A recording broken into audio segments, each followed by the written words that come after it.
burya iyo tubatse umuntu, iyo tubatse imyumvire y'umuntu, umuntu w'imbere n'iby'inyuma birasenyuka, ukora bisenya ikirimo imbere, umuntu agirwa icyo ari cyo n'ikimurimo. Ntabwo abantu bazi ikibazo dufite. Ikibazo dufite ni umuntu w'imbere, kuko umuntu w'imbere iyo ari mubi n'ibyo akora biba bibi, n'ingaruka z'uko ameze ziba mbi, atari kuri we gusa, no kuri sosiyete, no ku muryango we, no ku baturanyi be, n'igihugu arimo. Nari narashyizeho plan yo kubaka university, technical university, kugira ngo mu myaka izaza u Rwanda rwe kuzajya rutanga amafaranga gukodesha ba architects, ba engineers, kugira ngo bakore plans, bakore structural planning y'ibintu byo mu Rwanda, kubanza kugira ngo batange millions of money guhayaringa abo hanze kandi dufite ubwenge. Niyo yari occupation of my mind, kwari ugutaka k'umutima wanjye, kugira ngo ejo ibintu bizahinduke, ariko ari twe tubigize muri design yacu. Nari chairman wa komisiyo y'igihugu y'ubumwe n'ubwiyunge, kandi twakoranaga n'imbuto twakoranaga na first lady muri uriya umuryango wa komisiyo y'igihugu y'ubumwe n'ubwiyunge, nawe uyoboye imyaka 12. Harimo element eshatu abanyarwanda bakwiye kumenya, abato n'abakuru, ariko cyane cyane umutwaro wanje bakubato, abato bakwiye kumenya. Icyambere, vuga ko ushobora kuba aravuyemo ujya mu bajyanama ba president. Ahubwo nagiyemo mbere, vuga mu bajyanama ba president na biri concurrently, uko mu bajyanama ba president Rick Warren yaje mu Rwanda muri team z'abantu bamwe twafatanije muri Friends of Rwanda icyo gihe. Ariko ngira ngo hari ukuntu yari yaragizanye na connection n'umuntu witwa Joe Ritchie, nawe yaje hano kuko umukobwa we yabaga iwanjye, azaje kureba umukobwa we, ariko yari yaraganiriye. Nahita nanakubaza, ese nyakubahwa Perezida wa Repubulika wamushimiye, ni gute wamusobanura nk'umuntu mwabanye? Ikintu cya mbere navuga kuri Perezida wa Repubulika ni twongeye kubasuhuza abakunzi b'Inkuru Nziza TV. Amahoro y'Imana akomeze kubana namwe aho muherereye mwese. Twagarutse, twongeye gusura umubyeyi wacu kugira ngo dukomeze cya gice cya kabiri twabasezeranyije. Umeze neza papa wacu Bishop? Tumeze neza, Imana iraturinze. Turashima Imana. Murakomeye.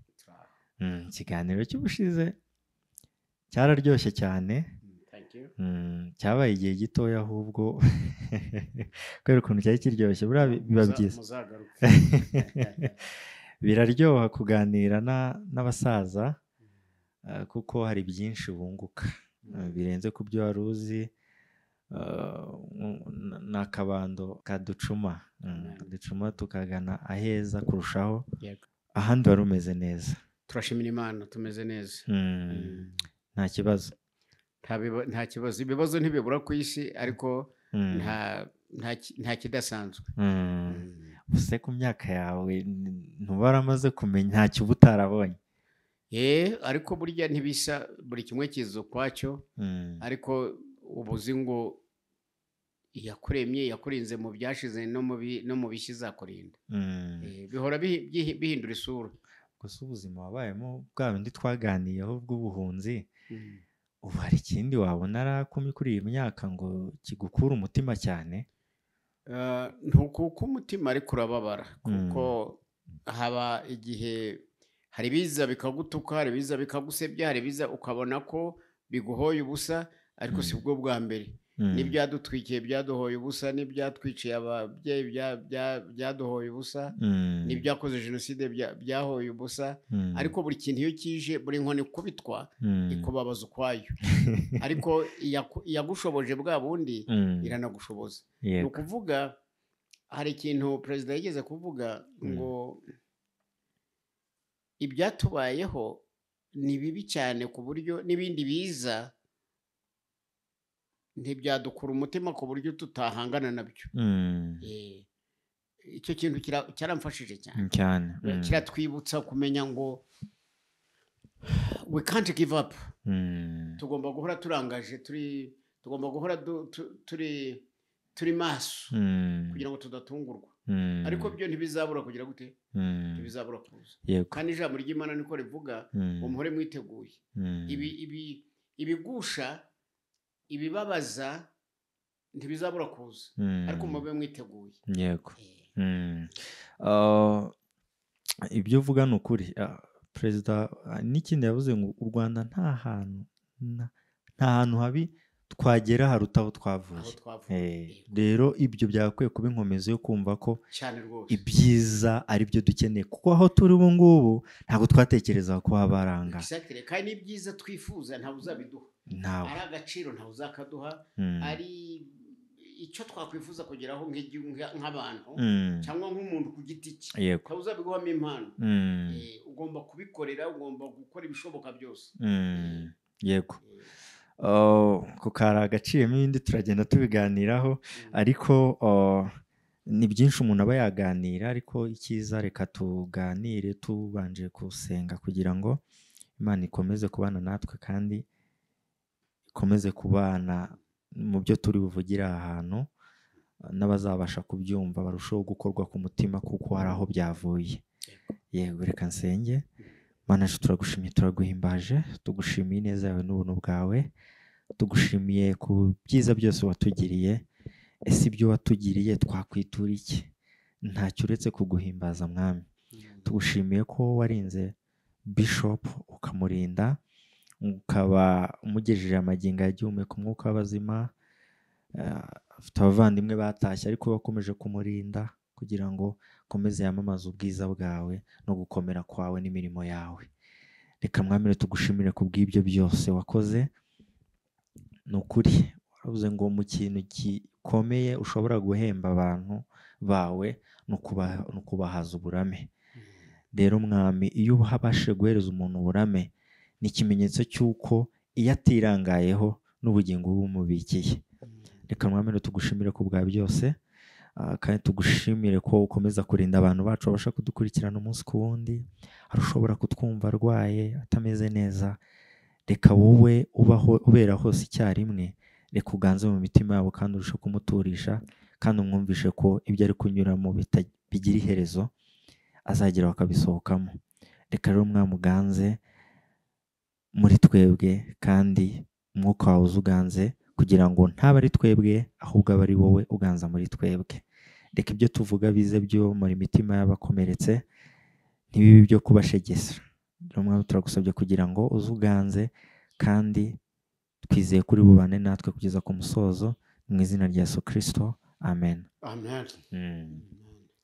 Bishop, twishimiye kongera kuganira ku kiganiro cyashize cyari kiryoshye. Ntekereza ko hari byinshi tutaganira ariko tugiye gukomerezaho. Hara twaganiraga igice cya mbere kibanze ku nkomoko y'aho waturutse, ese n'ibyo twabonye inkomoko yabyo, ese bituruka hehe, ariko twaje gusanga ko muri kwa gufasha abatishoboye, abababaye, byaturutse kuri cya kintu. Warakomeretse, warababaye, ariko ntiwakomeretse ngo ubabaze abandi, ahubwo wakomeretse kugira ngo uwomore benshi. Nicyo wakoze kandi tugushimira cyane. Ntabwo wabaye uwo guheranwa n'amateka, ahubwo wabaye wo kurwana kugira ngo amateka ahinduke, ntihazagira babaho nk'uko wabayeho. Abantu nk'amwe babaho gake kubera ko abantu benshi turi ba nyamwigendaho no kwikunda. Wabaye muri ubwo buzima, akaba muri ubwo buzima butandukanye, yagakwiye kumva ko amahirwe abonye ye agakwiye kuba yikiza. Kimwe by'umunyarwanda ngo amagara aterewe hejuru buri wese asamaye. Wowe ntiwasamye ayawe, rero waramiye benshi, turabigushimira. Nicyo cy'ingenzi nifuza kugira ngo ngushimire cyane. Ni benshi bagakwiye kuba babikubwira, ariko ntabwo bafite ntibabona ubwo buryo bwo kugira ngo baze babikubwire, ariko reka mbavugire nka mikrofone. Imana iguhe umugisha. Benshi bakunda gushimira abantu bapfuye, ariko reka ngushimire cyane bimvuye ku mutima ku bw'urwo ruhare no ku ruhande rwanjye. Niyo mpamvu ari iby'igiciro gikomeye kugira ngo nicarane nawe tube tuganira. Kuba ari wa muntu wafashije kugira ngo abashe kuba yakwiga, ubu mukaba mwicaranye murimo kuganira, afite ibyo ari kukubaza. Ibiganiro tuba dukora biranezeza cyane, ni ibyishimo kuri njyewe kukuganiza. Urakoze cyane. Wa muntu rero wafashije icyo gihe, ubu muri kuganira kugira ngo ibi bintu byose wakoze bizabeho igihe kinini. Ntabwo baravuga ngo abeza ntibarama, ariko Imana ikomeze kukurinda. Kandi bituganiye ntabwo niyo uzagenda bizakomeza bigumeho, bizasigara. Niyo mpamvu nifuje kujya tuganire, numve niyo nkomoko y'uwo mutima wagize aho uva, ndushijeho kubimenya. Ariko icyo gihe ko nari mutoya ntabwo nari mfite ubushobozi bwo kuba nabikubaza. Yego, ariko ubu ndishima cyane kubera ko ubu turimo kuganira. Imana iguhe umugisha. Imana ishimwe cyane, urakoze nawe gushima. Yego, ubushize ubwo twaganiraga twagarukiye ku muhango w'izabukuru ujya muri pansiyo yo kuba bishop, yo kuyobora diyoseze, ujya mu kiruhuko. Diyoseze wari umaze gukora ibintu byinshi. Twahereye tuvuga ko perezida yitabiriye umuhango, ijambo yavuze ndaryibuka, yaravuze ngo nubwo agiye mu kiruhuko cy'izabukuru ariko ntabwo ananiwe. Ntimuzatungurwe no kubona hawe inshingano zo gukorera igihugu. Ku bushishozi rero bwa perezida wacu, umubyeyi wacu, aho yakwiye igihugu cyacu ni mu buryo buri viziyo. Ni umubyeyi ugira viziyo, n'uwatoranya aba yamurebye akavuga ngo uyu muntu mfite aho namushyira agakora ibintu bikomeye. Ibyo yagushinze rero bifite aho biva. Bifite aho biva, urumva, mu gukomeza abandi, guturuka iyo mu nkambi. Nawe yari ari mu buhungiro muri icyo gihe. Turahita tuganira tuvuge ngo ese muri uko iyo pansiyo wahawe ni ibiki muri ubwo buyobozi ubwo urumva wayoboye kuva 9-7 kugera 2010. Ubwo ni imyaka 17 uyoboye. Urumva wari ufite ya viziyo. Ntekereza ko viziyo wari ufite icyo gihe 2002 za 9-7, sorry. Ntangazwa no kubona hari abakozi b'Imana ubu ngubu batabasha kugira iyo viziyo turi muri iki gihe. Muri iyo myaka 17 ni ibiki wibuka ushobora kuba waragejeje kuri diyoseze mu kuyobora iryo torero? Ko ntekereza ko perezida kuba yatekereza icyo kintu uko yabonye ibyo wari umaze gukora. Urakoze cyane, ngira ngo ikibazo cyawe kirakomeye kandi cyiza, kuko burya ibintu umuntu akora mu myaka 10 kugira ngo ubivuge muri make biragoye. Ariko icyambere reka mbishyire muri kategori zabyo. Icyambere nabonaga Imana inyereka tugomba gukora ni impinduramatwara mu myumvire y'abakirisitu. Kumenya kuba umukristo bimenyesha iki, gukizwa n'iki. Ikintu rero kivuga butumwa ry'impinduramatwara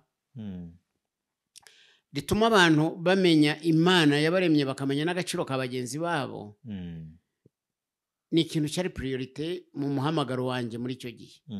Kuko twavugaga ubutumwa kugira ngo abantu bihane ibyaha, ariko bihane by'ukuri, kuko icyaha kigira ingiro n'ingaruka, ariko no kwihana nabyo bigira ingiro n'umusaruro.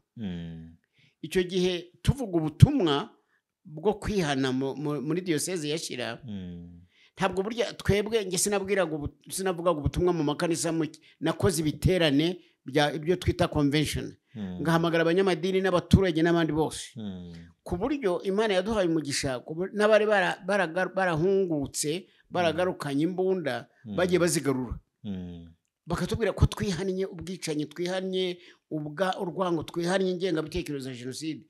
Izi mbunda turazigira tuti nimuziduhe, twebwe tugakorana n'inzego za leta kugira ngo izo mbunda bazitange, ariko abantu bakomeze nari narashizeho plan yo kubaka university, technical university, kugira ngo mu myaka izaza u Rwanda rwe kuzajya rutanga amafaranga gukodesha ba architects, ba engineers, kugira ngo bakore plans, bakore structural planning y'ibintu byo mu Rwanda, kubanza kugira ngo batange millions of money guhayaringa abo hanze kandi dufite ubwenge. Urumva? Yego. Development ifatika bana bavuye mu banyarwanda bose, ari abahutu, ari abatwa, ari abatutsi, ntababyemera n'ubuko. Hari umwana umwe hariya nushaka nzaje kumukwereka nibo mwibuka, uwo bitaga washirijwe inyuma n'amateka. Bajya bambwira batari ko kuki mutwita ngo twashirijwe inyuma n'amateka, wowe yarakuretse amateka ntiyagushubije inyuma, ntiyagushigaje inyuma, ntiyakugizeho effect cyose. Ngaseka nkabona ko logic burya power, the power of mind ntabwo iri limited ku bantu bamwe. Yego. Ukabona aragucalenginza ngo aguhaye challenge. Amateka y'u Rwanda twese yatushubije ku cyane twe muyitirira gusa. So nukuvuga bose bari barimo barahura, baramenyana, barabana. Ubu yarangije university, ariho ariga, hari arakora mu hotel. Abantu baramukunda. Service abaha ntuyirebera mu background ye. Ejo hazaze nukuvuga ubutumwa twavugaga nomero ya mbere, category 1, nivuga butumwa mpindura amatwara, mpindura buzima, impindura mitekerereze n'ingiro n'imibanire. Yego. Icyo ni kimwe. Cya kabiri, icyo ni ikintu diocese yashyira itaronse yonyine. N'andi ma diocese yazaga hano mu biterane, tugatumira n'abaganda, tugatumira n'abanyekongo, tugatumira n'andi ma diocese akaza nabo batangira kubikora iwabo. Kuko burya iyo tubatse umuntu, iyo tubatse imyumvire y'umuntu, umuntu w'imbere n'iby'inyuma birasenyuka, ukora bisenya ikirimo imbere, umuntu agirwa icyo ari cyo n'ikimurimo. Ntabwo abantu bazi ikibazo dufite. Ikibazo dufite ni umuntu w'imbere. Kuko umuntu w'imbere iyo ari mubi, n'ibyo akora biba bibi, n'ingaruka z'uko ameze ziba mbi, atari kuri we gusa, no kuri sosiyete, no ku muryango we, no ku baturanyi be, n'igihugu arimo. Nicyo gituma ubona kudahinduka imbere bizana ishyano. Icyo rero nicyo wari umurimo wa mbere numvaga mpamagarirwa gukora. Icya kabiri ni ubumenyi, education, kwiga. Kandi burya kwiga nje nakoraga uko nshoboye kose kugira ngo nshyire mu ngiro kwiga. Kwiga ntabwo yari Sunrise gusa, kwiga ntabwo yari Bigogwe gusa, kuko urumva bamwe batekereza ngo nubatse Sunrise niyo batekereza, ariko sibyo. Nubatse Bigogwe EAV, abana bo mu Bigogwe bajyaga kwiga Kabatwa, bakajya kwiga Arusha, bakajya kwiga irya ruguru. Twari dufite paruwasi kure, abana bamwe bagendaga icyo gihe abacengezi bakabica ntibagaruke. Twari dufite ikibazo, stress yo kwigisha bari abana bo mu Bigogwe. Nubaka primaire, iba ntonongeraho indi, nubaka segonderi, urumva? Twashyira ibitaro, tuhashyira. Icyo nashakaga kumenyesha abantu ni ukwigisha abantu bitari muri classroom gusa, ubuzima bwose. Kumenya ngo ntabwo umuntu abeshwaho na kabiri guteranya na kabiri gusa, agomba no kwiga circumstance, akayiga akamenya uko ayihindura. Bana bya bindi byo kutwigisha ngo ibice bigize ikibabi, ukagera hanze ugasanga icyo kibabi aho cyo kizagufasha ukakibura, ukabura aho ugirana. Ariko icyo gihe urumva, icyo gihe narwanaga n'abana batagira aho biga. Turi mu bibazo by'abanyamadini. Abadventiste bavuga bati ahangaha abakristo benshi barahana abadventiste bavuye muri Kongo, bavuye Masisi, bavuye hehe, ariko barunze aho batagira ishuri. Agashori kari gahari karakaba aba Presbyterian, karimo primary 1 to 3. Abana bakabura aho bajya, barunze aho, bameze nk'abandi nabayemo kera ndi impunzi. nkabona bya bindi bwa buzima bwanjye bugarutse mu mpunzi. Ariko tugomba kwigisha abantu gufata responsibility. Ishyira ishuri Arusha, hariya haruguru Bikoko. Nyiragikokora ni he? Nyiragikokora ni ruguru ahantu nashyize inkambi y'impunzi kuko bari babakuye muri pinusi icyo gihe babazanaho babarundaho nta provision babakoreye nubakaho amazu urumva tuzana amabati tuzana dushaka ibiti tuzana imbaho dukora amazu twubaka amazu dushyiraho ishuri dushyiraho poste de santé urumva abantu bapfa kumenya ngo hagomba kubaho mu crisis abantu bagomba kwiga kumenya uko batabarwa bitabara urumva icyo gihe nubaka centre de santé Bigogwe dushyiraho na parish barasenga ariko icyo gihe abanyamadini barwanira amadini ariko ntibarwanira ejo hazaza habo bana twubaka primaire twubaka secondary n'ubu birahari birakora ni ukuvuga igihe myaka cyambere yari impindura matwara impindura myumvire impindura buzima impindura myizerere impindura mubano urumva none cya kabiri twarwanaga nacyo icyo gihe kwari uguhindura education bivuga iki ntabwo ari imibare ntabwo ari bya bibabi composition y'ikibabi cy'igiti no ni ubuzima icyo gihe nigishaga abana mu ishuri muri primaire no mu secondary ariko nigishaga n'abagore b'abaturage uko ushobora gukora umurimo ntusabirize kuvuga ngo umwana niba uri muri secondary school uri mu biruhuko mama wawe ari umupfakazi bya biruhuko byawe ntigomba gupfa ubusa ugomba kugenda ukiga kubaka kugeza igihe noneho numara kumenya uko bashyira ibuye ku rindi uko bavanga sima n'umucanga ukazubakira nyoko udatanze amafaranga hari umukobwa hariya mu Bigogwe wubakiye nyina inzu yarakoze ako kazi after senior 6 ni ukuvuga icyo gihe education kuri jyewe ni ikintu cyatumaga umuntu abaho kagira ubuzima icyo rero kibi cya kabiri icya gatatu narwanaga nacyo muri diocese icya mbere ni ukuvuga butumwa icya gatatu ni development roho nzima mu mubiri muzima yego ntabwo ari muzima umubiri muzima gusa na environment nzima development yego uriga ngo uzamara iki urajya mu ishuri ngo uzabone degree imara iki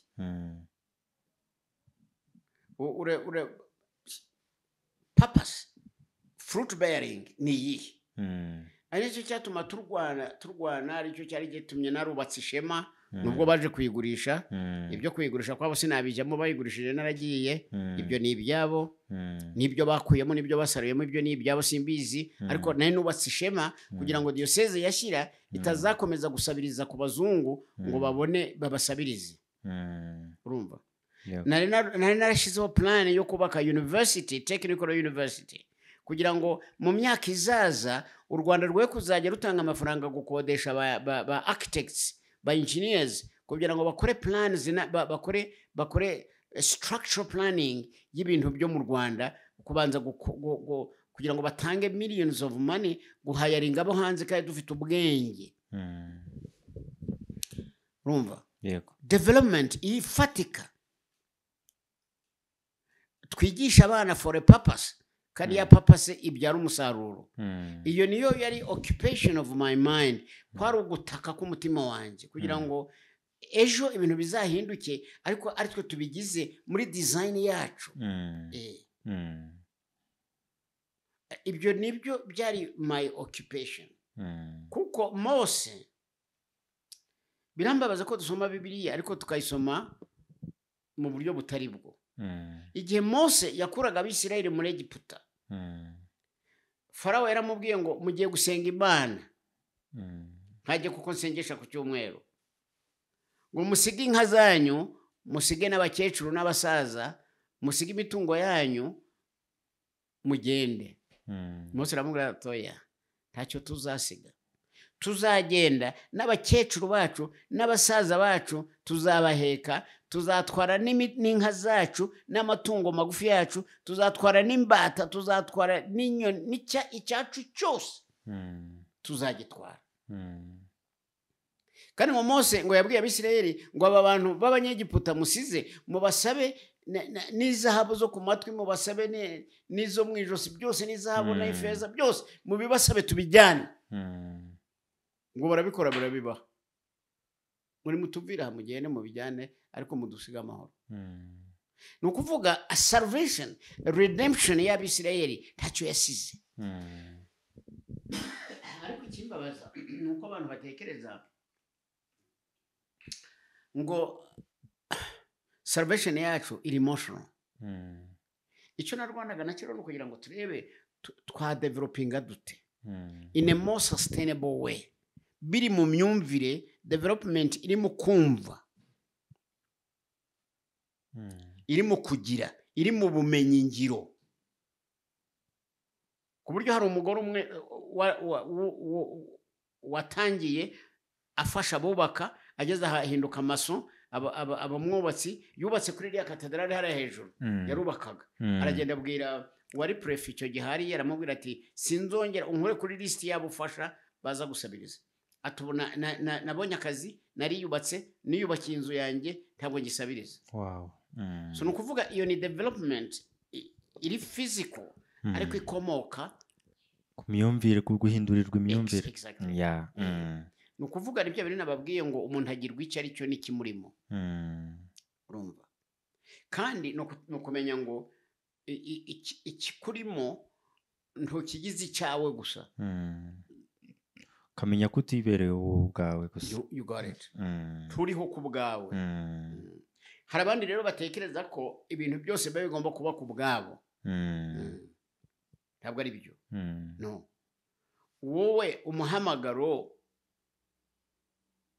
wo muri icyo gihe ni ukuvuga ni abandi babana bate wowe urabizi ni generasiyo zanyu bari abana nani ifite sunrise imibanire bari bafite no gusangira no kuganira no gufashanya ntibari bakimenya umuhutu n'umututsi uwo ari we yego even to this day barashingirana barafashanya barahembana babyaye ubu barabyaye bafite abuzukuru barabyaye ariko barahembana uwo ako kantu kamunze abana bari barabirenze hari umwana w'umukobwa nyina yabwiye turamenye ibyo bintu byanyu bya Bishop Rucyahana byanyu turamenye ntuzasanga umuhutu ngo urasanga umuhutu urabwira ati mama abaho ati wowe ntiwambwiye ngo wararokotse warokotse iki niba ugitekereza mu bahutu n'abatutsi wakijijwe iki ahubwo ati muri abo bana b'imfubyi barucana yabavangavanze muramenye uzaje ureba neza unareba neza iki uwo mwana w'imfubyi uvuga niba se yarapfuye yarakoraga ibi uwo mwana si wabikoraga kukikira umwana aho urubanza rutarurwe umwana yambara singa nyina urumva umwana agaragaza nyina uko ari nyina aza kumusaba imbabazi nanjye aza kumusaba imbabazi barabitubwira so ni ukuvuga icyo gihe iyo mpindura myumvire igira n'ingiro ikabyara imbuto muri pratique muri physical nicyo twarwanaga nacyo yego kandi nicyo u Rwanda rugomba gukomeza kurwana nacyo yego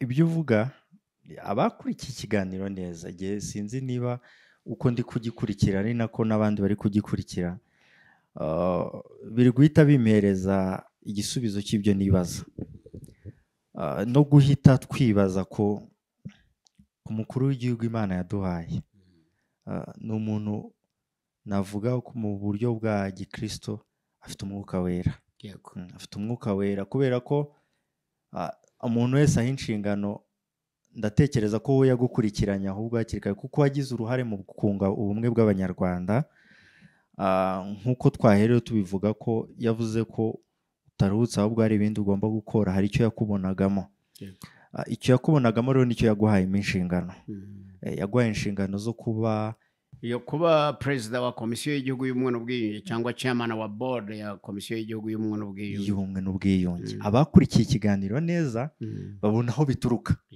urumva uri umuntu yakurikiranye karakamenya intambuko ye n'uko akora uko ukora nibyo yagushinze. Mbivuze ko sinaba nibeshye ko uri mu bantu bazanye gahunda ya Ndi Umunyarwanda ubwo yayoboraga iyo board.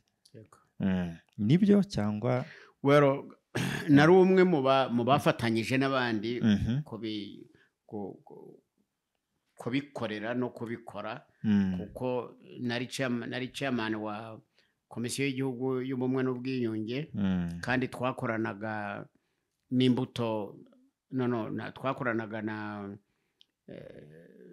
na First Lady muri uriya muryango w'abayobozi. Ntabwo ari Imbuto Foundation, ahubwo ni abayobozi, abantu babaye abayobozi ba ministers n'abagore babo, bashyizeho umuryango wabo w'ubumwe bwabo. Uwo muryango wabo rero niwo twafatanije nawo gukora ibya Ndi Umunyarwanda. Uwo muryango wayoboye igihe kingana? Umuryango wa komisiyo y'igihugu y'ubumwe n'ubwiyunge nawo uyoboye imyaka 12. Imyaka 12 ni imyaka myinshi cyane. Urumva icyo gikorwa cyabaye uyoboye ni gahunda ya Ndi Umunyarwanda. Ese muyitekereza vision mwabonaga n'umusaruro mwabonaga bishobora gutanga, murawubona ubu ngubu?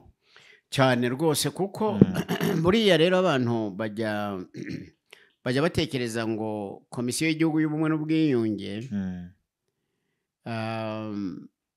ndetse bakanatekereza n'abandi bagiye bagira uruhare mu ngiro.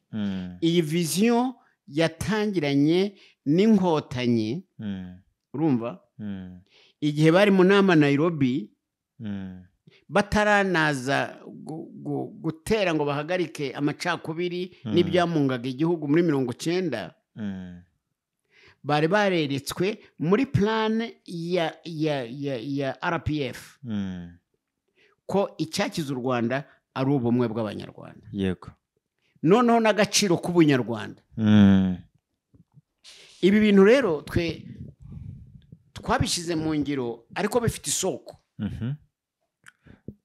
Ni projet yashirwaga mu bikorwa. Exactly. Nibyo bari nakubwiraga byo kutiyitirira ikintu gifite nyiracyo, kutiyitirira ikintu cyakozwe n'Imana, ikintu cyakozwe na RPF, ariko igihe cyo kugishyira mu ngiro kazagera ari wowe uri muri fonction. Uranyumva neza? Ni ukuvuga, reka nguhe urundi rugero rwa kabiri. Yego. Inkotanyi RPF, RPA barwana bafata igihugu, kimwe mu bintu bya mbere bavuze ni ubumwe bw'abanyarwanda. Kandi bo mu gisirikare, muri order ya gisirikare, of course cyari kiyobowe na Perezida Kagame icyo gihe, bakiri mu ishyamba, ariwe commander, supreme commander mu ishyamba, arababwira ngo ntabwo dushobora kuba nkabo, tugomba kubabera urugero. Abo bafashe barwana nabo, abo bafatiye ku rugamba, bakagenda bakabomora, bamara kubomora bakabigisha, bakabagarura mu ngabo, bagakorana nabo, ndetse na za titre zabo nangwa za grade zabo n'amacepe yabo bakayakomeza, bakayabaho, bakaza kuyobora babandi babafashe, bakabaterera salute. Ni ukuvuga ubumwe n'ubunyarwanda n'agaciro k'umunyarwanda babikoze bwa bundi. Wow. Urabyumva? Noneho bavuga ngo nta guhora, nta no kwitirira umwana icyaha se yakoze. Byaba ndi twaganiraga n'abana muri Sunrise. Ibyo byose ibyo twabikoraga turi muri komisiyo y'igihugu y'ubumwe n'ubwiyunge, dukorana na Unity Club, wa muryango nakubwiye ukuriwe na First Lady. Babandi ba ministre bishyize hamwe bagakora Unity Club. Abo bantu twabikoraga tubishyira mu ngiro, ariko bifite iyo byakomotse. Yego. Dufite ingero, aho twakuraga ingero. Ni structure yari yarateguwe igomba gushirwa mu bikorwa. Ikintu cyari cyarabaye birthed, cyari cyaravutse muri vision. Ari cyo cyatumye inkotanyi no muri leta y'ubumwe bw'abanyarwanda habamo leta y'ubumwe, ubunyarwanda, abanyarwanda. ndi umunyarwanda nawe uri umunyarwanda ndi umunyarwanda iraduhuje ariko kugira ngo cya kintu kibe mature kigera igihe gikura kikavugwa cyagomba kugira abagitekereza n'abagiprocesinga n'abagiha injyana cyogero wundi watanze injyana y'ikiriho ntakiyitirira wundi wagira muri vision y'Imana mu gucungura abantu kenshi turabyiyitirira ariko burya biba byaragize isoko kuri Nyagasani ku Mana ishobora byose. Yego. Yego. Sinzi niba mujya mwumva president rimwe na rimwe ajya avuga akatinda baragije Imana akavuga Imana akavuga kuki avuga Imana uko ayizi kwiriho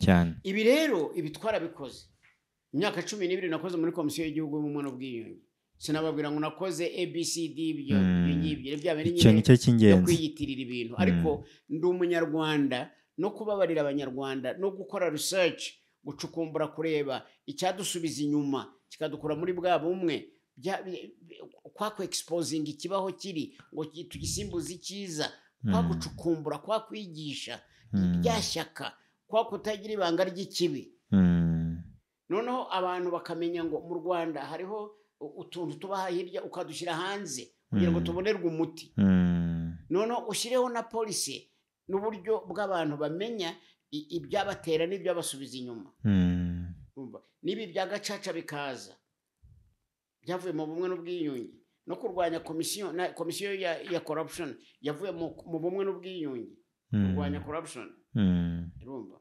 yego ombudsman iyi komisiyo y'abana yavuye naho yakomotse muri bwa bumwe bw'abanyarwanda ukuvuga hari ibintu byinshi byagiye biva muri bwa bumwe muri ya komisiyo y'ubumwe n'ubwiyunge bikabyara izindi program. Yego.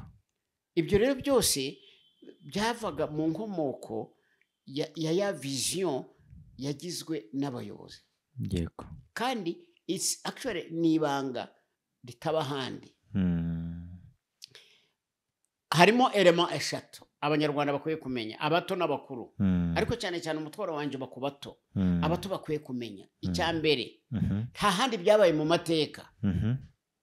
Uzaje muri Turkiya bakoze genocide uzaje muri Amerika bakoze genocide uzaje muri Australia bakoze genocide na uzaje henshi bakoze genocide ariko abemera ko bakoze genocide yahabaye ni baki.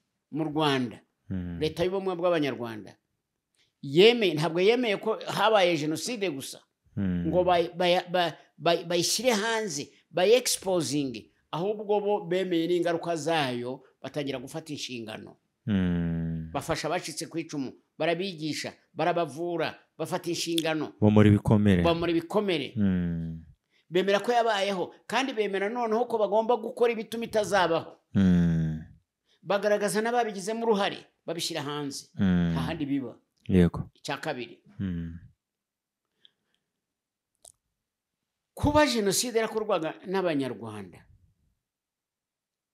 abahutu bica abatutsi leta y'ubumwe bw'abanyarwanda y'abahutu n'abatutsi n'abatwa urabyumva. Yego. ikubaka bwa bumwe ikazana justice ikubaka justice yubaka justice yubaka ubumwe justice yubaka ubumwe bw'abanyarwanda tibibaho ntahandi byabaye barahora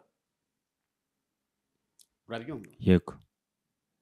Icya gatatu kubaka security ya bose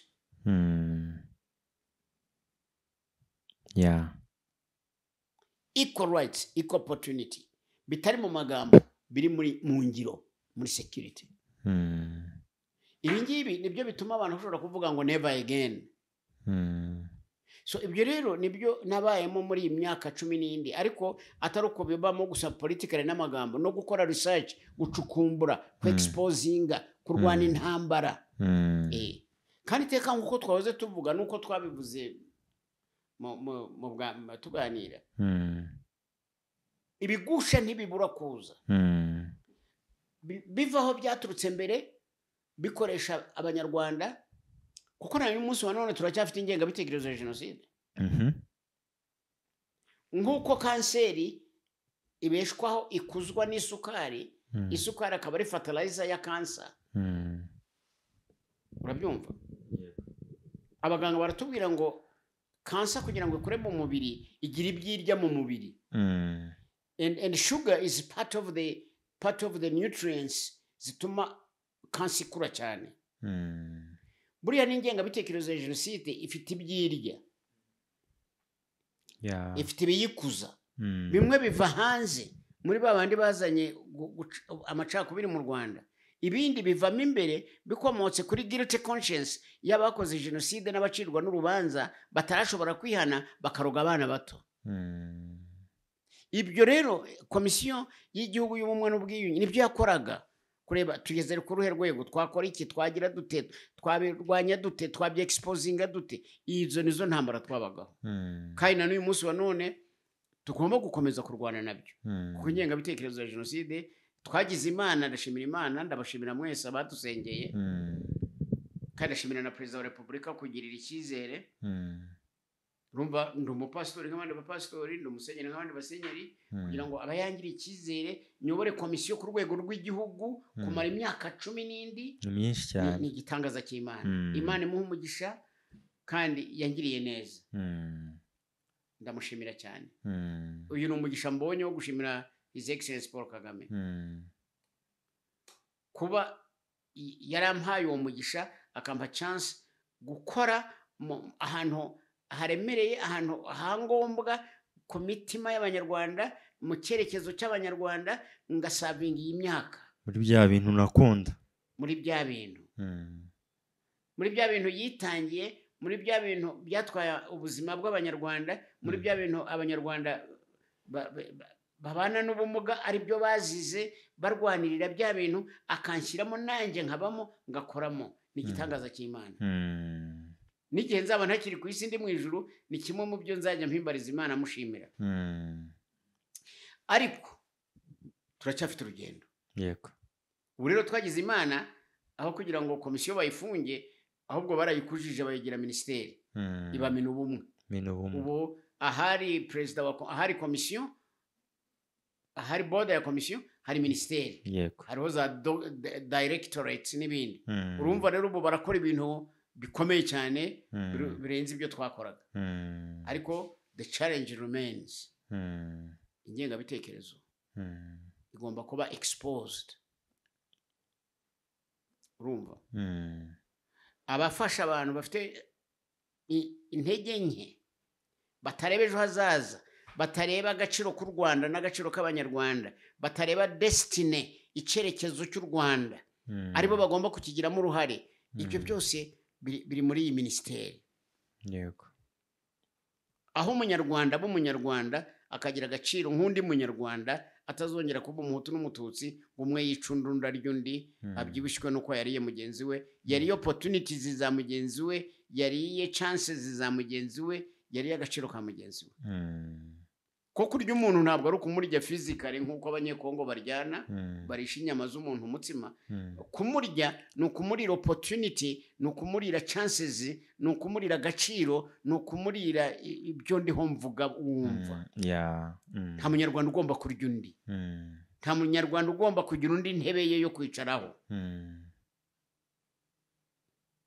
Ibi rero ubumwe n'ubwiyunge, ubumwe n'ubudaheranwa, ubumwe n'ibindi bizongerwaho mu bihe bizaza, ubwo bumwe bugomba kuba reality mu bana, mu bakuru ndetse n'abazaza. Noneho mwe bato mugasetinga circumstances abana banyu n'abuzukuru banyu bazavukiramo. Yego. Nk'ubu nakubaza, tushimira ko nyine gushima ni byiza, ushimiye nyakubahwa perezida wa repubulika waguhaye izo nshingano akakugirira n'icyizere, ariko ushobora guhita nibaza, ubona perezida, nyakubahwa perezida wa repubulika bwa mbere byari ryari? Namubonye ataraba perezida. Kugira ngo twicarane tuganire tuvugane, namubonye ari vice president. Yego. Ariko na mbere nari naramubonye. Iyo se muri mu buhunzi za Uganda ntabwo? Muri Uganda ntitwabonanye cyane, kuko yari ahantu hitwa Toro, akiri umusore muto, akiri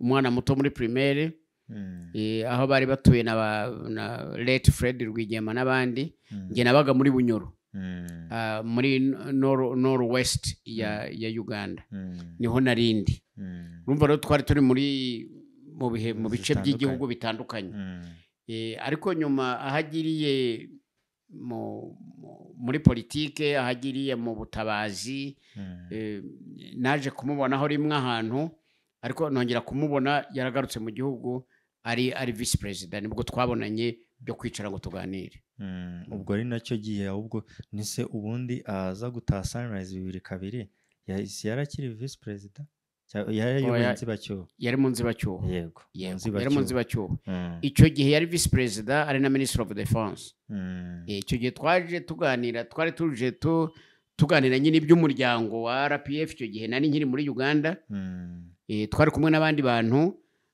sinabasabye uruhushya ngo mvuge amazina yabo ariko twari tuje kumureba tuvuga iby'umuryango nibwo twaganiriye turicara turaganira anaduha na challenge avuga ati ibi bintu muvuga nibyo ukuri ariko mwari mukwiye kugira hino mukajya mugerageza kubikora muri hafi mukagira ibyo muramira yego urumva challenge y'ubuyobozi bwe yari iriho n'icyo gihe araduchallenginga ati mwari mukwiye kuva niyo muri mu mahanga mukaza mukadufasha tukaba hafi tugakorana ubwo icyo gihe mwaganiraga twaganiraga iby'umuryango wa RPF inkotanyi ariko icyo gihe nari nkiri muri Uganda nkiri umukozi w'itorero ry'Abangirikani kandi muri iyo mirimo nakubwiye yivuga butumwa aho nagendaga hirya no hino ku isi yego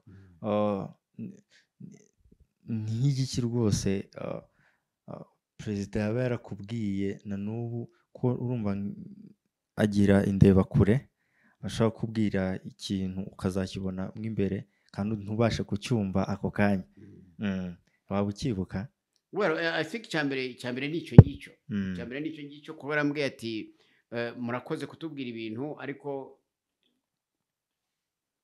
bishobotse mwaza tugafatanya tukubaka u Rwanda namwe mukagira uruhare na contribution yanyu mugomba gutanga ku gihugu icyo gihe yarabitubwiye tubona ko contribution yaba bamwe babyumvaga ari amafaranga n'ibindi ariko icyo gihe nyuma namaze amezi 3 gusa mpita mvayo ndasezera bampa urwandiko ndataha nukuvuga icyo gihe bumva we uko yabivuze mu buryo yabivuzemo nge nabonaga ko kugira uruhare mu bintu tumva utarimo utabishobora kuko n'ubundi ibyo yadusobanuriraga byatwerekaga ko twebwe tureba mu rwego rwa philosophy mu rwego mentale mu rwego rwo mu bitekerezo ariko we yabibonaga mu ngiro yego kugira ngo ugira uhindura umuntu nuko banza kumwumva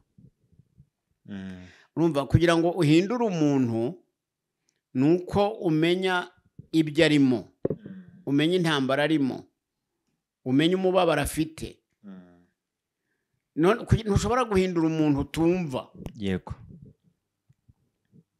tushobora gufasha umuntu utamenya uko ababara uko aribwa tushobora kuvura umuntu utakoreye diagnosis utasuzumye ni ukuvuga rero icyo kintu yambwiye naje kugitekereza mbona ko nubwo nkunda u Rwanda nkunda abanyarwanda nkunda igihugu cyanjye ntabwo mbumva kuko niha kwabo sinkumva umubabaro ni ukuvuga avuga ikintu urumva ibyo yavuze ni byinshi muri iyo myaka twakoze turi mu manama ibyo yatubwiraga ibyo yatwerekaga ni byinshi ariko icyo ngicyo cy'ubwacyo cyakoze ku mutima wanjye ku buryo ntashoboraga kwihanganira muri Uganda nari mfite opportunities nyinshi nk'izo nari mfite muri Amerika bwa bundi nagombaga kugira muri Uganda nta nubwo ari opportunities ziri imaginaire zo mu mitekerereze nari mfite ubutaka nari mfite inka nari mfite farms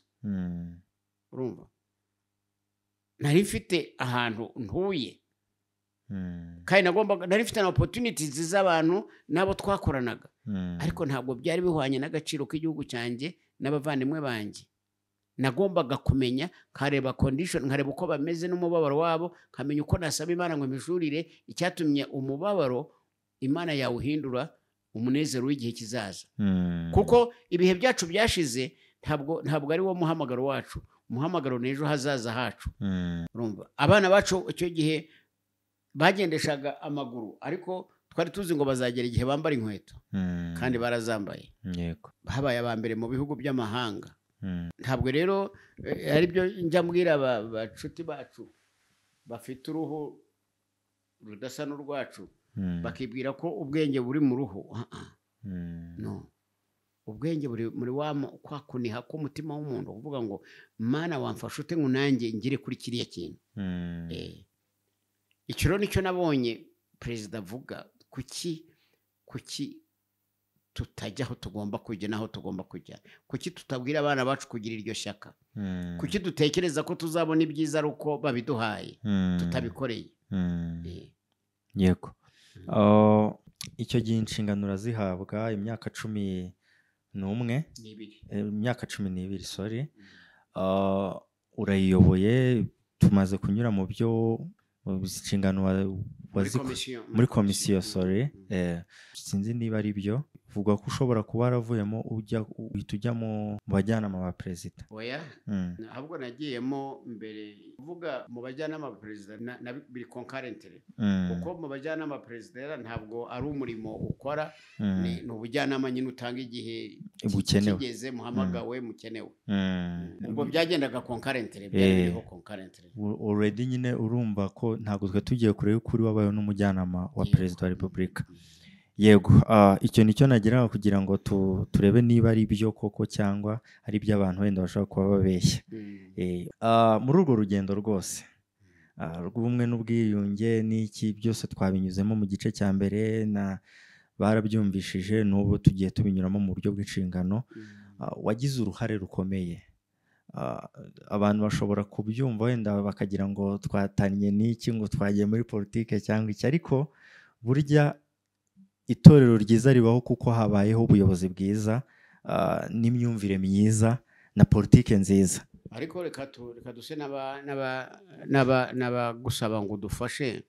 Ubundi politike ni iki? What is politics?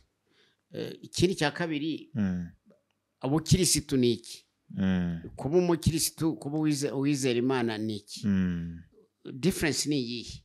Ni ukuvuga politics muri definition z'abazi abakora politike ni uburyo ujera, ni uburyo bwo ufata abantu n'imitungo yabo n'ibiri muri icyo gihugu cyabo. Niyo politike. Politike ntabwo ari ukuvuga ngo ni kankoreshe political party zo muri Uganda aho bavuga ngo ni UPC na DP n'ibindi. Ntabwo izo ari zo politike. Politike ni management of the people and their resources. Niyo politike. Yego. Kandi dini nayo ni management y'abantu n'ibyabo n'umubano wabo n'Imana yabo. Yego. None se ubwo itandukaniro ni irihe? Nyine abantu benshi babivuga uko babyumva, ariko batabisobanukirwa. Nicyo gituma rero mugomba gufasha abantu gusobanukirwa ibintu uko biri, bitari uko babyumva gusa, kuko imyumvire y'abantu iratandukana. Ariko ikintu kibukora iki ni ukuvuga, ejo bundi hari umuntu twaganiraga, yewe ushobora kumvuga itaka n'umusenyi, ukamvuga ibyo ushaka byose, ukandi ukukansebya, ndetse na 90% ry'abantu bari mu Rwanda bakemera ko bakabona ko nduko wamvuze. Ariko necessarily ntabwo nduko wamvuze, nduko ndi cyane. Uranyumva? Hari abantu benshi bagusebye, ariko kugusebye ntibikugira uko bagushebeje, ukomeza kuba ukuri. Hari abantu benshi bavuga u Rwanda uko rutari, ariko u Rwanda ntiruba uko baruvuze, rugomeza kuba uko ruri. True that. Do you get my point? Yeah. So igikuru rero nuko tugomba kurinda icyo turi cyo n'abo turibo. None no kuvuga rero politics uko abantu bazumva nabi. Hari n'abazikora nabi. Bakora manipulation, bashaka kujya muri politike kugira ngo bagire bigwizeho ibyo bashaka kwigwizaho. cyangwa babone bya byubahiro bitari ibyabo batakoreye sibyo ariko noneho mwebwe generation nto y'abana bacu mukwiye kwigisha abantu kugira ngo bamenye politiki icyo ari cyo sibyo politiki ni iki do we really understand turabyumva kugira ngo noneho dufashe abana bacu kumenya gutandukana kumenya niba umwana wawe ari pasitori abantu muri community babandi biyitirirwa ngo nabayobozi cyangwa bari muri politike n'abandi bica ibintu areba ngo ntiyabivuga kuko ari pasitori ubwo ntabwo ari ubupasitori nta nubwo yumva politiki icyo ari cyo nicyo gituma Mose burya yari umukozi w'Imana yari umutambyi ariko kandi yari n'umunyapolitiki kandi yarabivanze Dawudi yari umwami yari umusirikare kandi yari n'umutambyi yarabikoze ariko se twebwe kuki tubona ibintu byacu bipfa ngo biri muri politike twe ntitwavuga ibyacu by'amadini bigapfa ngo bari muri politike ntibavuga ku by'amadini ngo babikoze kandi nabo n'abanyedini nubwo bari muri politike kandi natwe nubwo turi mu idini dushinzwe politike so nukuvuga rero icyo mu gikosore mbabare gusana nkaho nkivuzeho byinshi ariko ni ikintu kiri very important kiraturemaza kishe Afrika cyaratuzonze urwo rugendo rwose urarugenze ari nabyo twavuga nyine ayo matorero na gikristo wabaye umuyobozi w'itorero ariko ubaho ufite viziyo nibyo uri kubona politike y'igihugu kuri ubu itakiri gushyiramo itari kugendera kuri ya madini cyangwa iki afite imyumvire yo kumunga abakristo kurusha uko bagira icyo babafasha wowe wagerageje kwigisha abantu kuza kuri Kristo ariko bafite ubuzima bafite ko gukira ibyo bikomere ukabafasha no mu buryo itorero rigafasha abakristo mu buryo bufatika no mu buryo bw'imibereho ubuntu ute miyoborere y'amatorero no kugira amatorero kuri ubu no guhuza ibyo kintu waragira ngo burya muri iyi si yacu hari ikintu tujya dukora cyo gutekereza ko iyo umupasitori umwe akoze ikintu ukakitirira abapasitori bose iyo umunyepolitike akoze ikintu kimwe ukakitirira abanyepolitike bose abanyepolitike ndavuga babandi bari muri mu nshingano za leta ni ukuvuga ko ngo leta iratumaze kandi ari umuntu wabikoze ni ukuvuga hariho abanyamadini koko bakoze jenoside yakorewe abatutsi bayigizemo uruhare hari abanyamadini batangiye amadini kugira ngo bihangire imirimo hari n'abagiye bahamagawe n'Imana kugira ngo bahindure ubuzima bw'abantu ni imvange rero twaravangiwe muri politike twaravangiwe mu gisirikare habamo kuvangirwa mu gipolisi habamo kuvangirwa kuko ibonye umupolisi umwe arya ruswa utekereza ngo polisi y'u Rwanda irya ruswa ariko siko bimeze yego ariko barimo barayirya bahora babirukana ukumva ngo birukanye abapolisi 100 ukumva ngo birukanye abasirikare bangahe ukumva ngo birukanye bure n'abanyamadini niko byari bikwiye kuba bimera kandi abanyamadini ntabwo ari abakiranutsi 100%. Nta kategori y'abantu iba perfect yego ariko kandi ntabwo imperfection y'umuntu umwe yakwitirirwa abantu bose kandi rero ikindi nakubwira kuri ibyo bintu by'abanyamadini hari abanyamadini bamwe rwose ubona bamaramaje akaba yana kwitanga akarara atariye ariko agakora igikwiye gukorwa kugira ngo wa muntu wundi w'umukristo we abeho neza barahari turabafite ariko hariho n'abandi babona wa wundi ugiye kurara ubusa nako yari guha umwana we ari burara ubusa ari nakari buha umwana we ngo atarara ubusa akakamwaka wa mugore akararana ubusa n'umwana we bagasonzana kuko wa wundi ashaka kukajyana ngo ararariye ariko azakarya ejo kandi wa muntu yaraye ubusa abo nabo bariho yego ariko noneho uburyo ki twabakosora uburyo bwe twakora perfection nicyo twari dukwiye kuba twigaho today kureba aba bapolisi aba basirikare aba banyamadini n'abandi twabakosora dute tutarimbuye idini tutarimbuye igipolisi tutarimbuye igisirikare urabona so ikibaho rero nuko dukora overreaction bavuga ngo kanaka yakoze ibi nibi bakavuga ngo amadini yafunge yose igisirikare mu gifunge cyose igipolisi ntabwo ari byo kuko ntiwafunga inzego za security kandi dufite abanzi bari ku mipaka ariko twagikosora ntitwafunga amadini kandi dufite ibitero byica bimunga ubwonko bw'abene igihugu ahubwo twabikosora uranyumva yego icyo rero nicyo nge najyaho inama ntitujye dukora overreaction ntitujye tuvuduka ngo twice icyo twari dukwiye kuba dukiza ariko realite hari abakora amafuti hari abakora amakosa wenda twabikomeza tubicaho nibyo nengeye kukubaza ese ni igiki cyakorwa kugira ngo ibyo bintu bishire leta ntibone ko abanyamadini baje kumunga abaturage kuko leta ibereyeho kureberera abaturage hakabaho nuko amatorero atishyiramo uvuga ati turarenganwa n'iki ibintu nk'ibyo ese niki cyakorwa kugira ngo ibintu bigendane mu buryo bwiza nk'inararibonye icyakorwa ni ukwemerera Imana igategeka ni ukuvuga nta gutungana intoki kuriho si wo muti gutungana intoki kuvuga ngo abanyamadini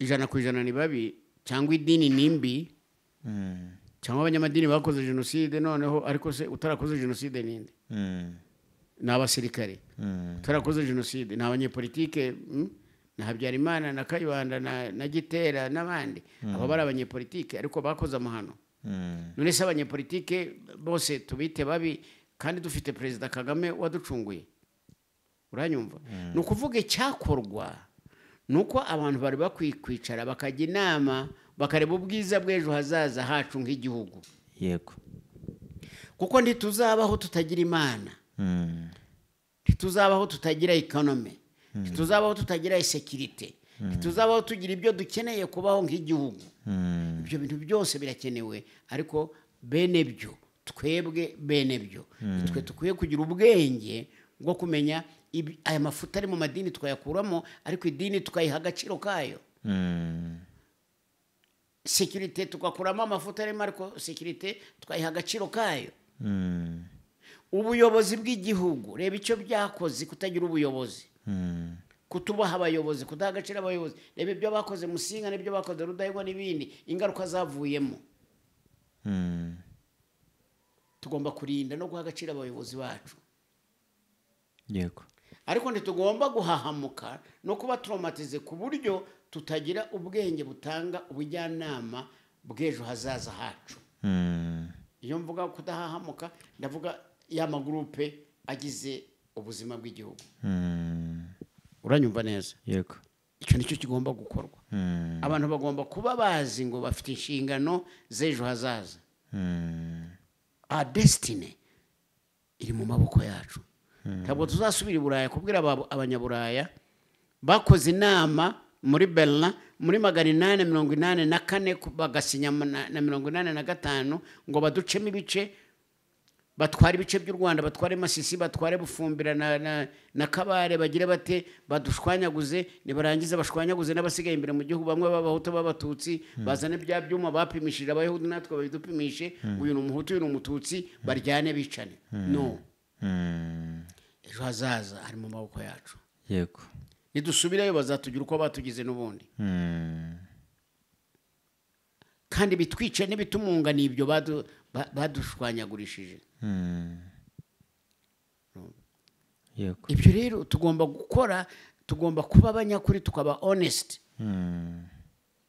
for our future yego kandi icyo gihe igihe nzaba ntariho wowe uzaba uriho igihe uzaba utariho abana bawe bazaba bariho cyane.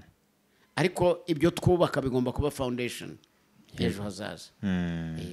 Ubu turigira kuri jenoside, turigira. Nigeze kwandika muri cya gitabo cyanjye, nigeze kwandika kivuga ngo duhagaze ku birundo by'amagufa ariko tuvuga ubumwe no kubabarira. Ejo hazaza hari more important than the crisis of today. Yego. The crisis of yesterday. The crisis of 31 years ago. Ariko the future is bright. Yeah. Ubu ngubu mwebwe muri Africa muteye imbere muri technology. Muri IT. Hari aho batagira za telefone batavugana muri Africa. Ariko mwebwe muramenye ibiri muri Amerika ubu ngubu, the world is open to you. Yeah. Ariko I can even do better. Yego. Mwakora ibyogajuru, mwagira mute, nta nuwaza ko mwari mukwiye kumenya n'ibyo batekereza kudukorera batarabikora. Ibyo President Kagame yakoze mu gihe cye, mwari mukwiye gukora 100 more mu gihe cyanyu n'ejo hazaza. Kuko yabahaye urugero, yababereye urugero rwiza, yababereye imfashanyigisho, yababereye ingiro, yababereye abasettings. For example, he provided the means for you. Take it on. Yeah, for sure. Urwo rugendo hari ikintu nibagiye kukubazaho. Rick Warren aza mu Rwanda bwa mbere, I think so ko ari wowe wamuzanye.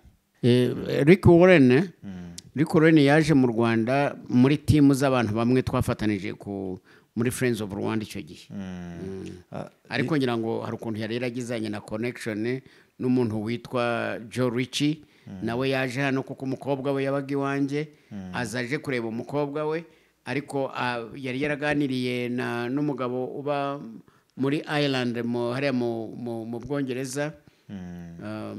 Nibagiwe ko ka Ireland baraganiriye, noneho uziko abazungu bagira communication, baza noneho barabonye information. Ariko Joe Ritchie niwe wazanye Rick Warren.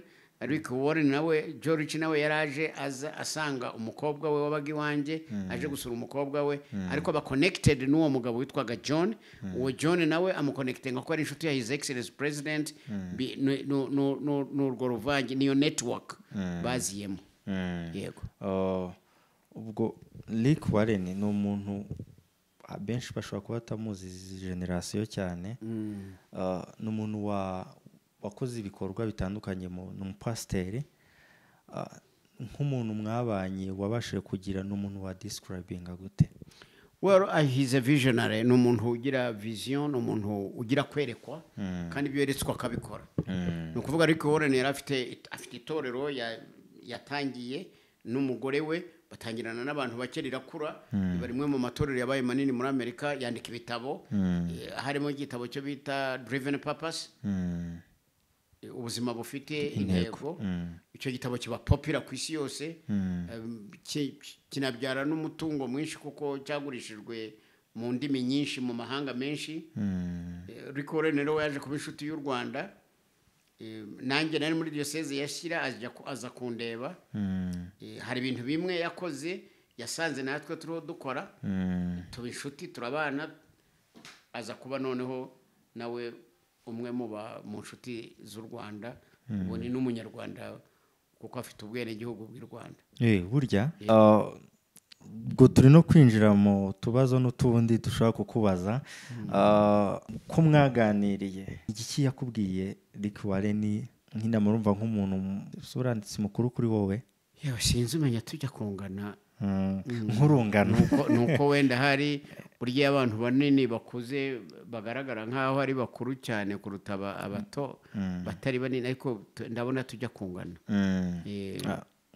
Navuga ni nk'iki kintu cy'ingenzi gikomeye nk'inama yakugiriye cyangwa ko mwaganiriye gishobora kuba cyajya urumva uko umuvuze nk'umuntu ugira vision, nk'umunyabwenge ushobora kugira, ntiwabura ikintu mukuraho gishobora kugira icyo bifasha abandi.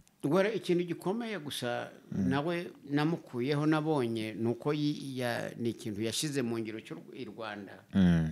yavugaga ko mbese ni nka bya bintu nakubwiraga bya Moses yavugaga ko kugira ngo u Rwanda ruzabe sustainable ari uko leta amadini n'abacuruzi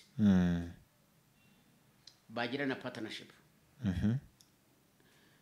ni ikintu gikomeye cyane yatekereje ni ukuvuga abacuruzi abantu bari mu business bagira power and influence yabo kubera economy bafite noneho abanyamadini bagira power yabo kuko bagira imitima y'abantu n'imitekerereze y'abantu kuko byanga bikunze niyo utoteje idini rigasa n'iritariho rikajya ibyo bita underground ribaho kandi rigira influence underground ni ukuvuga rero akavuga ati na leta nayo ifite power kuko iri mu bushobozi akavuga rero aba bantu batatu aba banyamadini aba babandi bavuga abantu bakihana bakarira aba bantu umunyamadini avuze ingoma bakaza nangwa bakizana atanayivugije bakamusanga abo bantu uko ari batatu iyo bahuye bakajya inama bakagira icyerekezo bajyanamo abantu igihugu kirakira yego ikintu gikomeye cyane icyo ni ikintu gikomeye abanyamadini n'ibihugu byari bikwiye kwiga kumenya ngo ibyo bintu nahoze mbabwira ngo ntawe ukwiye gutunga undi urutoki urumva ahubwo abantu bakwiye gushaka uko bafatanya bakungurana ibitekerezo icyo ni ikintu gikomeye Rick Warren yashyize ahagaragara nahita nanakubaza ese nyakubahwa perezida wa repubulika wamushimiye ni gute wamusobanura nk'umuntu mwabanye ikintu cya mbere navuga kuri perezida wa repubulika ni ibyo ni umuntu wo bita intergenerational leader afite impano y'ubwenge afite n'impano abandi batagira yo guca bugufi yo kumviriza afite impano ya analysis uravuga kumva ariko agacukumbura akazamenya ukuri urumva ni ukuvuga rero perezida wa repubulika ni uwo bita intergenerational leader afite intelligence afite ubwenge nka bya bindi dusoma muri bibiliya ngo Solomon yasabye ubwenge imana imuha n'ubukire imana imuha n'ibindi imana imwongerera n'ibindi atasabye nawe ni umwe muri abo bantu ni wa wundi utishyira hejuru ni wa wundi utavuga ibintu byinshi cyane ariko ni wa wundi uha ibintu umurongo bigakora kuko ntabwo abihubukira arabyasesinga yego akora ikintu yamaze kugishungura abo rero ntibakunze kubaho si umuntu wagenda uragenda ujye mu gikundi cy'abantu ugenda uvuge ngo kanaka ngo genda ube kanaka ni impano y'Imana yego ku bajene umubyeyi mukuru twanyuze muri biography yawe mu buryo burambuye baye umukozi w'Imana ukorera igihugu bw'ubuzima bw'ubuhunzi bubamo ujya kuba mu bihugu by'abazungu bana n'abazungu bageraho banaguporopoza kuba wagera kugumayo ngo ubashe gukomeza kubakorera kubera icyo utumvishije icyo kintu ko bagiye kuguha opportunity abajene ubu ngubu niko bahita babyumva akavuga ati ayo mahirwe wayamara n'ushobora kuzareba ikiganiro avuga ati wampaye ayo mahirwe ngo ukare n'icyo wabwira abajene icyo nabwira abajene nicyo nasaba abana banjye n'abana babagenzi banjye n'abana b'u Rwanda ni ukureba hirya yabo ntibirebe bakareba hirya yabo bakamenya ngo uru Rwanda ni urwabo ariko bagomba kurusangira n'abazaza na bagenzi babo bariho ni ukuvuga ntayore ngo amire ntayore ngo atamire ntayore ngo ashyire mu mufuka ahubwo akareba icyatuma u Rwanda ruba neza akaba ari gukoramo investment of mind n'ingiro kuko bakunda kuvuga ngo urubyiruko rw'ubu ngubu ngo rushaka gukira rudakoze ntabwo ari urubyiruko rw'ubu gusa n'urwa kera n'abakuru bashaka gusarura aho batabibye ni nacyo kibi ni naryo kosa rya kamere muntu ni ugushaka kwiyitirira, ni ugushaka kuyora, ni ugushaka imitungo, ni ugushaka ibintu ariko bishakira abandi nawe wunguke. Ibyo wavugaga byo kuvuga ngo Imana yangiriye ubuntu, sinemera bari bampaye ngo njye kuba muri Amerika. Kuko iyo mba muri Amerika mushobora kuba mba nararuhutse, wenda mfite aho ndi, mfite n'imodoka ahantu, ariko ibyo ntabwo byari kuba bihwanye n'agaciro k'abana b'Abanyarwanda magana ngahe bize bakava mu mubabaro wa jenoside, bakaba ari abagabo b'aba-engineer, b'aba-doctor, baba architects bari mu mahanga bayoboye bameze neza. Nta mutungo nari kubona muri Amerika uruta ubuzima bw'abo bana. Nta mutungo, nta bukire nari kugira muruta ubwo nsangiye n'ubuzima bwahindutse bw'Abanyarwanda. Abana bacu bari bakwiye kureba beyond themselves, bakareba u Rwanda n'ejo harwo hazaza. Niwo muhamagaro navuga, kandi iyo bigize utyo nawe ubaho. Yego. Kuko wenda simfite amafaranga kuri konte kandi nari kuba mfite icyo gihe. Wenda simfite ibyo abantu bagira ngo bafite byinshi biri kuri konte biri ahantu, ariko ubundi se bimaze iki ibyo udasangiye n'abawe, ibidahesheje umugisha abandi? Ariko ndiho.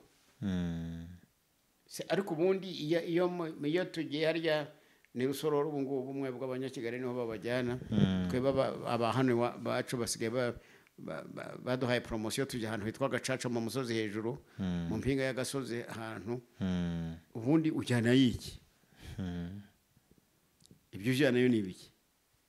Kuko Bibiliya, muri Bibiliya haravuga ngo harimo baravuga ngo wa mugabo w'umuhinzi w'umukire w'umukungu ngo yarejeje yeza ibintu birenze ibigega yari afite, ngo nuko aribwira ngo mutima wanjye hindura ibigega, gira ibigega bigari, noneho we umusaruro wawe mwinshi, urye unywe unezerwe, noneho ujye urya kuko ntuzabirangiza vuba wararunze, warejeje, warahunitse. Ngo nuko Imana iramubwira ngo wa mupfapfa we, iri joro ubugingo bwawe buratwarwa. None se azabirya ati n'ibigega ko atarangije kubyubaka? So nukuvuga urubyiruko rwarukwiye kumenya ngo yes, bariho bafite future, bafite ibintu byinshi bagomba gukora, ni byiza niba bikore, ariko priority bayigira igihugu cyabo, bayigire bagenzi babo, bazamukane, be kuba nk'igiti cyameze mu butayu. Yego. Babana wafashije, babana wagiriye neza bakagira ubumenyi ku Imana igukoresheje. Sinzi niba wenda hari abo mugenda muhura wagiye bambwira ko ari bamwe na bamwe mugenda muhura. Ni iki wishimira iyo ubabonye? Icyo ni kimwe. Icya kabiri, ese ni iki wabasaba? Ni iki kiri ku mutima wawe wababwira? Kubera ko bose kubabonera rimwe byagorana, ariko izi social media, mpamvu kuganira nawe tukaza tukakureba tukaganira, ni ukutanga amarangamutima yawe bikagera ku bantu benshi. Turi kugikora turi abantu bake, ariko bizagira ahantu henshi. Urakoze cyane. Ngira ngo abo bana banjye iyo mbabonye, cyambere nshimira Imana. Ikinezeza ni iki? Ntibazigera basubira aho bavuye. Icya kabiri, abana babo ntibazamenya ibyo base na banyina banyuzemo. Bari mu buzima bushya kandi buzasubira iyo bwavuye. Icyo ni ikintu kinezeza mu mutima wanjye. Umwana w'imfubyi, wa mwana w'imfubyi utaragiraga se, wari waratawe, utaragiraga ibyiringiro, utarazi ko azabona n'aho ajya kuragirira abantu ngo aragire muri Gishwati, wa undi batemye bakamuca urutoke, ariko arakoresha izisigaye, afite ejo hazaza, yararongowe, afite umugabo, arakora mu bitaro ahantu, ariga, abana be ntazasubira aho yavuye, n'abana be ntibazajya aho yagiye, aho yanyuze. Icyo kiranezeza cyane. Transformation is real, sustainable. 1, 2, icyo nabasaba ni icyo umwana mwe yankoreye. Hari umwana umwe wampamagaye, actually ndaguha ingero ebyiri, nacyo gisubize mu magambo magufi. Yego. Hari umwana umwe wampamagaye arambwira ati Bishop, ati aho wankuye sinzahasubira. Ubu ndakora mu institution, mfite ubuyobozi meze neza kandi narashatse ntacyo nabona naguha, sinavuga ngo ndakugurira isuti, ndaguha ikintu runaka, sinavuga ngo ndaguha impano runaka, ntacyo nabona naguha. Umutima wanjye ndagushimira, ariko icyo ngusezeranije sinafasha abana nk'abo wafashije. Sinabona abana nshyira mu ishuri ngo ngire ishuri ry'imfubyi, mbona ibyo mbagaburira, mbona uko mbigisha, ibyo wakoze sinabikora. Ariko icyo ngusezeranije nzafasha umwana umwe, babiri, byibuze batatu, bahindurira amateka nk'uko wahinduye ayanjye. Wow. Icyo nicyo nsaba abana banjye. Ibyo nabakoreye babikorera abandi. Icya kabiri, ejo bundi hari abana 10 bo muri Uganda, imfubyi nareze muri Uganda. Ubu bamwe ni ba engineers, abandi barakora muri leta, abandi ni abacuruzi, abandi bari married, abakobwa n'abahungu. They are leading their lives. Nabana b'imfubyi, ababyeyi babo bari barishwe na sida, ndabarera, barabataye, imiryango yabo yarabajugunye, ndabarera. Barampamagaye ari 10 n'abandi tuganirira kuri video call. Nabo bambwiraho twabakuye, ariko bambwira uko bameze neza. Ariko nabo bavuga the same thing. Bavuga ati tuzibagira uwo wadukuye, ariko natwe tuzafasha abandi. Yego. Bari muri Uganda. N'abagabo n'abagore bafite ingo, bafite property, bameze neza, they are thriving. Ariko baribuka aho bavuye. Buryo utaza aho wavuye tumenya aho uri, iyo utaza aho uri tumenya aho ujya. Yego. Icyo nsaba abana banjye. Murakoze. Icyo navuga ni uko rwose abantu wagiriye neza tuzamenyane, ku buryo rwose bibaye na byiza ngiye ku busabe bwanjye, hari ukuntu bazamvugisha tukazaza kugusura. Tukaza kugusura nk'umuryango, tukagushimira, buri umwe ku ruhande tukaza rwose tukanabicishaho. Gushima ni ikintu cyiza cyane, ni ikintu cyiza, kuko abo bose wagiriye neza biraguye. Ubu ngubu usigaye ufite abuzukuru n'abuzukuruza. Yego. Biragoye kumwumvisha uburyo ibyo byose wabikoze mu magambo gusa. Biragoye kuba wabimwumvisha. Ariko nk'iki kiganiro azakireba amarangamutima bivugana n'uburyo twagiye tukubaza, ni ibintu binezeje rwose. Abantu rwose wagiriye neza, n'ubu uzareba ikiganiro rwose uzanyandikire nimero ibiriho, turebe ukuntu twazabihuza, tuze dutarame bitinde, dukore igitaramo, twishime, tunezerwe, ducelebrating, tunashima Imana ko yabashije kukurinda, ukaba ubasha kuba abo wafashije abo ngabo, ubu ukaba uri kubirebesha amaso ibyo wakoze Imana yagushoboje gukora, ukana umusaruro wabyo. Kandi uwo musaruro akaba ari mwiza. Ntekereza ko iyo ubikora ugatabaruka, byari kumenywa n'abagukomotseho. Nabyo ni byiza, ariko biba byiza kubyirebera nawe ukabasha kubibona, ukareba nabo abantu baza kugushima bakavuga ati turashimira ku byiza watugejejeho. Yego. Ubwo uwo ni umukoro rwose uzakireba, akaba uzi ko Bishop Rucyahana yagize uzamvugisha. Yego. Hariya nakomeje kureba, nagusuye mu biro. Nagusuye mu biro, ndabona ifoto hari ukiri umujene, sinzi ukuntu wayizana tukayereka abantu. Kameramani nayerekane neza. Hari n'igihe ushobora kubona ahubwo ndabona ari abana bato, ashobora kuba ari ba bana wafashije. Yego. Ndabona ifoto hano wari ukiri umujene. Iyi foto yafashwe ryari? Yafashwe turi hano nka ndi Bishop hano. Yego. Iyi foto ndabona yarafashwe, bano ni promosiyo ya mbere. Yego. Promosiyo ya mbere ya Sunrise. Kwifata neza, hari n'igihe ushobora gusanga abo bantu bashobora no kwibonamo. Rwose ndabona yari secondaire na primary n'aba bari hasi. Aba bari hasi. Aba ni troncome. Bari yego, abo bari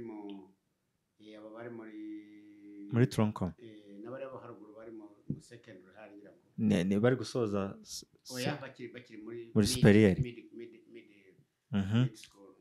ubwo aba nibo watangiye ufasha. Sunrise yafunzwe n'aba bantu aba bato turabona icyo gihe bari muri free atmosphere.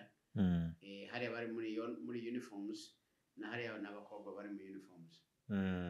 ubwo Sunrise utangira abana ni abangaba bana bagera kuri ntabwo ari abo gusa ni benshi, abo ni abari mu ifoto. Ntabwo ari abo gusa bari benshi kuko urumva zari 4 classes, uwa mbere uwa kabiri uwa gatatu n'uwa kane.